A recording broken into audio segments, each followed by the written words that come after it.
Olá pessoal, eu sou o professor Danilo Macedo, bem-vindos ao Mundo Molecular. No vídeo de hoje nós vamos falar um pouco sobre um assunto que está dentro do estudo dos gases, que é a pressão e a pressão atmosférica. Inclusive fizemos posts aí no nosso Instagram, você pode seguir o Instagram do Mundo Molecular, e também temos um vídeo aqui no YouTube sobre a lei de Boyle, que eu vou colocar aqui em um card. Então você pode acessar aí caso tenha interesse, certo? O estado gasoso é um dos estados físicos da matéria e ele é o estado no qual é mais simples de se analisar a matéria. Isso porque as moléculas se encontram de forma isolada e dentro de algumas condições, né, como nós podemos falar aí dos gases ideais, as moléculas que compõem esse gás não interagem umas com as outras. Os gases apresentam algumas características que nós podemos destacar. Por exemplo, as moléculas dos gases ocupam todo o espaço do recipiente, todo o volume. A matéria no estado gasoso é muito menos densa do que quando ela está no estado líquido ou sólido. Outra característica dos gases é que eles se misturam entre si. E um exemplo dessa difusibilidade é quando alguém chega com um perfume, né, de preferência forte, em um ambiente. Então a pessoa chega, entra pela porta e rapidamente as pessoas vão conseguir perceber aquele odor do perfume, porque nós temos ali moléculas que estão livres e que vão se misturar no ar do ambiente, certo? Isso é difusão. Além disso, temos também que o volume dos gases, né, varia muito com a pressão e com a temperatura. Bom, nós vamos abordar isso com mais detalhes mais à frente, certo? Em outros vídeos. Mas essas são algumas características. Outro que pode ser adicionado aqui é que os gases, apesar de serem muito menos densos que líquidos e sólidos, também apresentam massa. Então isso significa que uma bexiga cheia de ar pesa mais do que uma bexiga vazia. Isso também se aplica a uma bola de futebol, ok? E aí nós vamos falar um pouco sobre a pressão dos gases. A gente tem intuitivamente uma noção de pressão, certo? Mas quando a gente está falando de ciência, a gente tem uma definição para isso. No caso, a pressão de um gás ela é consequência das colisões dessas moléculas que compõem ali aquele gás com a superfície do recipiente. Então aqui nós temos nessa figura, né, um volume aqui e as paredes desse recipiente, quando são colididas por essas moléculas, a molécula vai exercer uma força ali e essa força, quando distribuída nessa área toda da superfície do recipiente, vai ser ao que nós chamamos de pressão. E aí, matematicamente, nós podemos representar isso como essa equação que nos é mostrada, que é pressão igual a força sobre a área. Então, apesar de eu já ter falado um pouco sobre força e pressão, a relação entre a força e pressão, eu trouxe essas figuras aqui para deixar mais claro, né, que a pressão é o efeito da aplicação de uma força, né, e quando essa força é distribuída em uma área.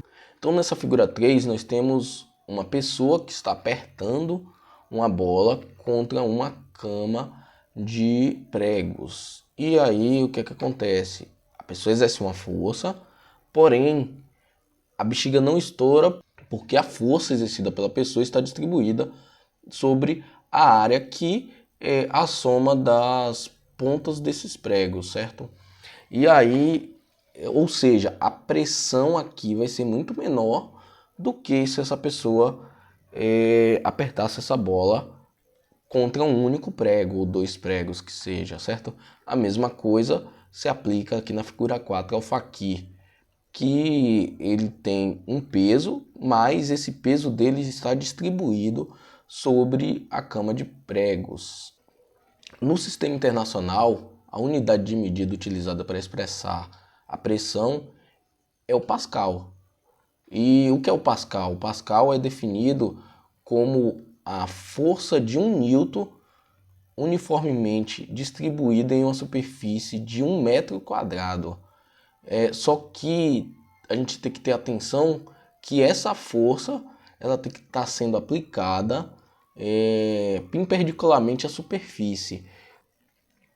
E a primeira medida de pressão foi feita por Torricelli, que era um físico e matemático, e no ano de 1943. O que é que ele fez? Ele preencheu um tubo de cerca de 1 metro de comprimento com mercúrio e verteu, emborcou esse tubo sobre um recipiente que também continha mercúrio. E aí o que é que ele observou? Ele observou que o nível, a altura da coluna de mercúrio, então foi descendo e até que alcançou um ponto estacionário. Esse ponto, essa altura em que o mercúrio ficou estacionário, era onde a pressão dessa coluna de mercúrio sobre essa superfície era igual à pressão da atmosfera na mesma superfície. Essa altura que ele observou foi de 76 centímetros de mercúrio ou 760 milímetros de mercúrio, como é mais utilizado. E aí essa altura, então hoje ela é utilizada como uma unidade de medida de pressão e não apenas da altura da coluna de mercúrio. E aí eu vou trazer aqui algumas relações entre as pressões em diferentes escalas. Por exemplo, essa pressão que Torricelli observou, que corresponde à altura da coluna, 760 milímetros de mercúrio, ela é igual a 1 atm. O que é o atm? atm é a pressão de uma atmosfera. E também, nós temos também uma outra igualdade, que é 760 torr. Essa unidade de medida torr, também é a unidade de medida de pressão, e foi dada em homenagem ao Torricelli. Então, 1 milímetro de mercúrio equivale a 1 torr. No entanto, essas unidades de medidas não são pertencentes ao Sistema Internacional de Medidas, mas sim o Pascal. E aí, para comparação, um atm equivale a 101,325 Pascal. O Pascal equivale a Newton, que é a unidade de força, dividido pela unidade de área, que é metros quadrados, ok? Mas de onde é que surge essa pressão atmosférica?